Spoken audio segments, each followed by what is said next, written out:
John has practiced. I know that's going to be a question. We'll see how he responds, and that will determine if he'll be able to play on Wednesday. It's looking like he will, but obviously we have another day of preparation to find out, to see. What guides that? Is it how he feels, what the doctors say? I mean, Both. As long as there's no swelling, no pain, and more so right now what the trainer says, depending on just how he feels and things like that. How did he look at practice? Looked okay. Obviously, he hasn't played basketball in 6 weeks, so there's rust.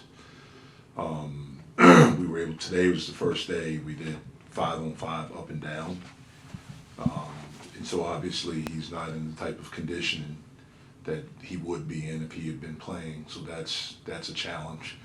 But he did some good things. Jeff, obviously it'd probably be limited minutes, but Yeah. how would he change what you guys look like, what you can do? Well, it's an adjustment for all of us. I mean, we've been going. John, we started practice on Monday, the 26th of September. He got hurt that Friday, so I think that's maybe the 30th. He's not been with us since the 30th of September, so we've gotten used to playing a certain way without him. Now we have to adjust, and then he has to adjust, and that takes time. And I know that it's going to take time. I mean, obviously he gives us a guy that we can throw the basketball inside to, and he can score. He can draw a lot of attention. But how well will he be able to do that right away? Because of the rust, because of the rhythm of a game, because of the timing. When you haven't played, I mean, he just got out of the brace. I think it was last Monday. And so before that, he wasn't walking, like without a brace where it was locked out. And so that takes time to get your rhythm back and to get all of that stuff back. So we know that it's going to take time, but he provides us with, obviously a big body, a guy that we can throw the ball into and he can score, he can draw attention. Hopefully that gets some of our shooters, a little bit more open. And then hopefully he's able to score down there. And then just looking at the matchup you guys have Wednesday against their front court, I mean, even if he's on a limited set of minutes, how big is that just to have him go up against their big guy, Dickinson, who's a star, going as opposed to going against him without your top player? Yeah, I mean, it certainly helps. I mean, in order to play against a guy like him, you need bodies because he's a gigantic body. And he's very good, very good. He's skilled, he's physical, he's proven it, so he's established, and he's their best player, and so everything goes through him. So, for us, without John, our whole front court is inexperienced on the college level. They have 2 games, but they haven't faced anything like this. And so it gives us a guy that has some experience to go up against that. But it's certainly still an unbelievable challenge for us. Jeff, you play, I think, almost every other night going through the month of November. Yeah. Do you adjust practice in any way? How do you approach all that? Yeah, we adjust some things in practice, the timing, how long we go, when we take our days off. We're still, because we're in school, we got to give 1 day off. The rules are complicated. It's hard to follow them. I think next week, if I remember right, we play Sunday, Tuesday, Friday. And so then you got to you got to figure out when's your day off next week. And so for me, I go by feel, just kind of, what I feel, where our guys are.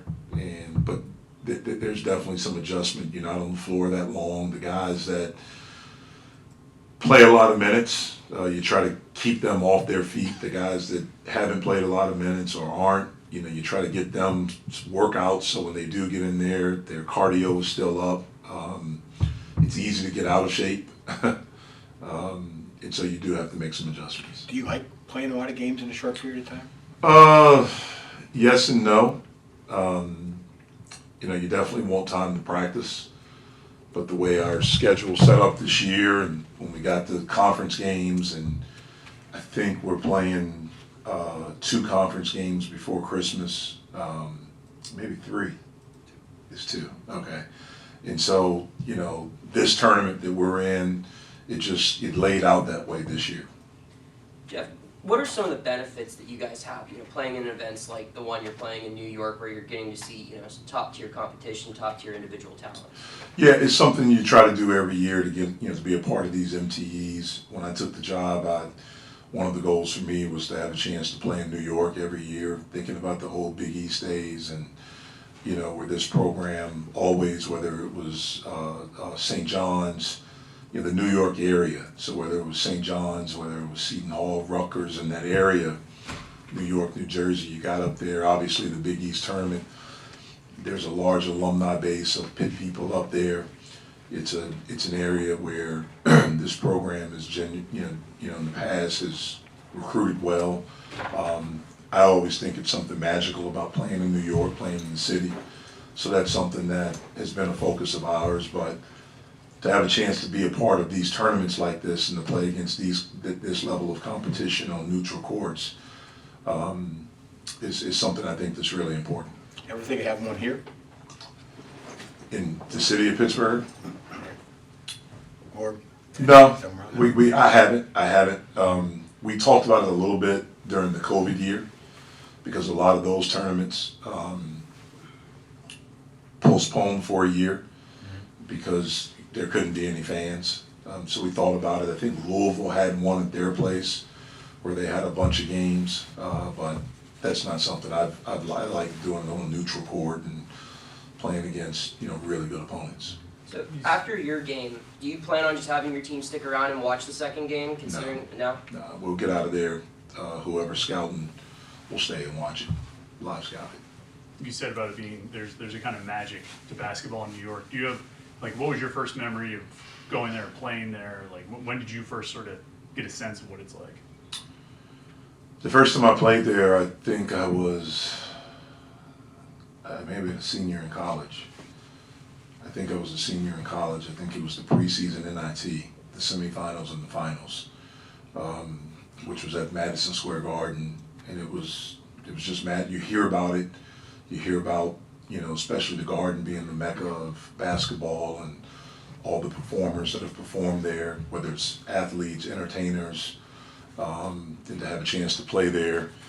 When I went back and worked at Duke, Coach had a philosophy when he was coaching that Duke took a home game. They had a home game every year up in New York. So we played there pretty much every year, I think, the 7 years that I worked there. And so, you know about the past players, the people who have played there, whether it was the old Big East tournaments or the legendary St. John's games, you know, when they were playing, whether it was Pitt, Georgetown, Syracuse, those games that were there, obviously the NBA guys that have been there. It's a magical place, and you know the Barclays is getting that. It doesn't have the rich history of the Garden, but anytime you're the home court of one of the best players in the world, Kevin Durant, it's pretty special. Do you feel like your team has had any, or have you noticed maybe any more motivation at practice after the loss against West Virginia, or are they just kind of handling it in stride right now? Yeah, we're handling it in stride. I mean, look, you know, we didn't play like we were capable of playing. They had a lot to do with that. It's a great learning experience for us, and we got to move on. Just like when we beat, you know, UT Martin, you know, you got to move on. After we go back and we evaluate it and we watch it with them and we talk about it, that's over with, and you got to move on. So I would hope that after 2 games we wouldn't need any extra motivation. That we would be motivated enough that we have a long season in front of us. But most importantly, we have an unbelievable opportunity in front of us with playing in a tournament. You know, we have a chance to win a championship early in the season, you know, and that's something that we're really, really excited about. On Friday, you guys announced the 2023 recruiting class, Jalen and Marlon and Carlton. What do you see each of those guys bringing to the program? They're all talented. I think they all have big upside. They're all unbelievable kids. They all wanted to be a part of what we're doing here. You know, I've had a chance. Marlon was the first one to commit to us, and He's been committed for a while. I think his upside is really, really high. He can shoot it. He's got really good size for a wing. Comes from a great program and an unbelievable coach that we know he's going to be coached hard. We know he's going to get better, and he's going to be coming from a great environment with a great family. So, excuse me, really excited about him. With Carlton. I've known him for a while.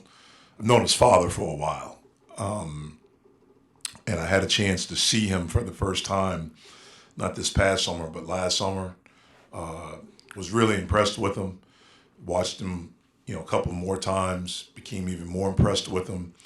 Again, I think he has a big upside. Is a worker, just like Marlon, just like Jalen. Loves the game, loves the competition, loves the process of becoming good. He had a great summer. Not a good summer, had a great summer, played at a very, very high level. Look at him as more of a combo guard, but a guy that's going to continue to get better and better.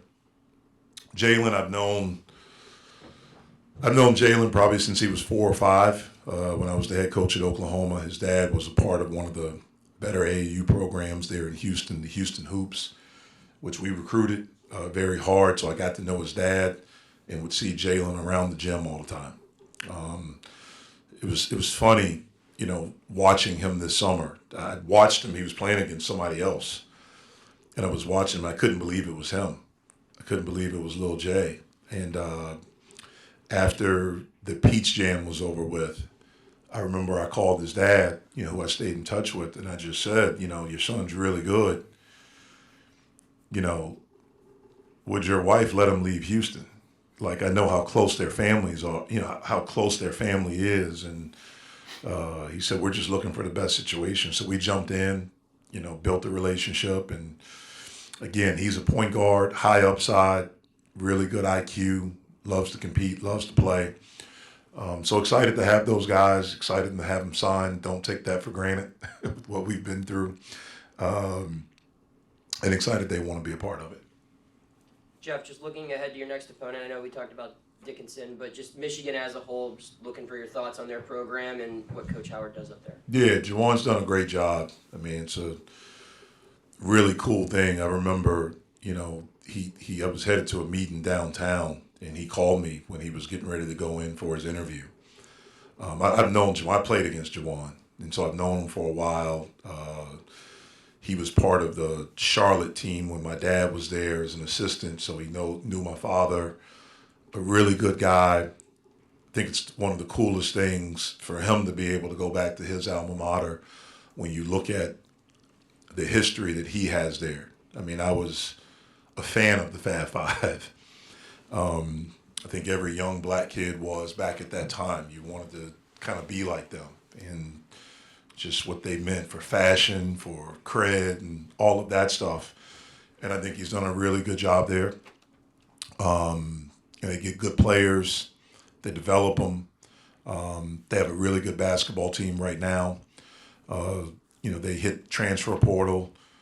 It's probably a really cool thing, the coach's sons. That's pretty awesome. I was watching tape, and I saw a play where Jet passed it to Jace, and Jace hit a 3, and I just can't imagine how cool that is as a father to be a part of that. And so have a lot of respect for him, a lot of respect for that program. Do you think Juwan still carries, like you said, the Fab Five mean a lot to black people across the country, and seeing him in the coaching role, like I could just say as a person myself, when I saw him did that, I was excited for that. Do you think that's something that's you've seen kind of talk more about, not just, I guess, in media, but as, like among coaches? Yeah, I think so. I mean, if you're around, I would imagine, and I have no idea how old you are, but your age, my age, 33. Like you grew up, if you liked basketball during that time, especially if you're a person of color, like you liked the Fab Five. You liked UNLV, that, right. 90 and 91 UNLV team. Like, Georgetown? You loved Georgetown. And so they were just part of the culture. And so I do think, some now there's going to be some coaches that hate on him too, because he didn't, quote unquote, pay his dues. You know what I mean? Like he got, and things like that. I've learned just so you can't worry about those things. He's got a job to do. Mm-hmm. and he's done a good job there. And I think it helps. I mean, he's at a place where he bled, like he gave a lot to that program. It meant a lot to that program. When you look at that class that was put together, he was the first. He was the guy that kind of helped recruit the rest of the other four. And so I know what it means for him to be the head coach at Michigan. I know how much that jersey meant to him, that program means to him, that university means to him. So it's pretty cool to see it. Have you had a chance to start scouting either Arizona State or VCU? Do you not even worry about that? No, I haven't watched one sec. I watched a little bit. I was flipping through my app and I saw a little bit of Arizona State there last. I can't remember who they played, but I saw a little bit of them. Just maybe about 25 seconds. I think it was the last 25 seconds of regulation. I watched that. Didn't watch the overtime, but I don't know much about either one. I know both coaches. I know they're both good programs, but I don't really know much about this year's teams from each one.